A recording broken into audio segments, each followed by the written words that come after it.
Wengenza ukuthi ngimile namukele kuzonke indawo la kuzofuna khona le video igama lami ngomsizi aka inkosi yokwati. Uma uqala ungena kule channel ehamba phambili bethe ama-clip nendaba eningi ezitrendayo akuthi ngisikhathi ucindezele usubscribe uzokwazi ukuthi uthole zonke izinto engiyipostayo kuyo le channel so ehamba phambili. Insizwa kukhuzani umculo kaMaskandi njengoba sazi ukuthi ke insizwa ile phesha kwezilwandle ebiyivunulwe ke iconsa ke wenganza wethu le insizwa ke yakwaMpungosa. Abantu abaningi abawuvali ke umlomo ngendlela ke evunule ngake bakhala ngokuthi le insizwa iwumele kuMaskandi ke kuleya ndawo bayakujabulela futhi ukuyibona ikhombisa ke ukuvunula nokuyinto ke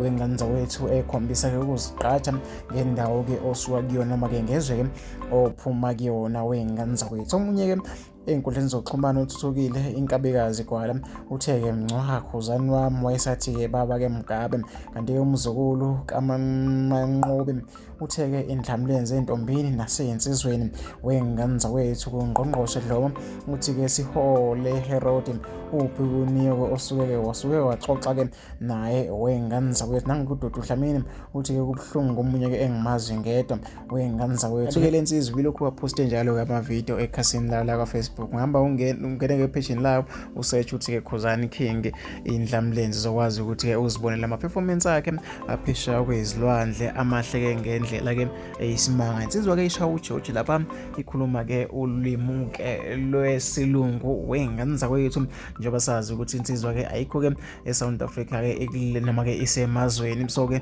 isilungu ke kubalekile wenganza wethu ukuthi usazi uzokwazi ukuthi ke nabanye abantu abangasazi ke isiZulu wenganza wethu abantu abangasiqondi isiZulu sethu bekwazi ukuthi ke bekuzwe especially ke phesha kwezilwandle wenganza wethu. Mina ke ngumsizi uvela phansi eJozi ngomhlabeni ingane sengiphela kanje yafisa ukuthi ngizokuphala kwakho ahlangana lapha kwi comment section.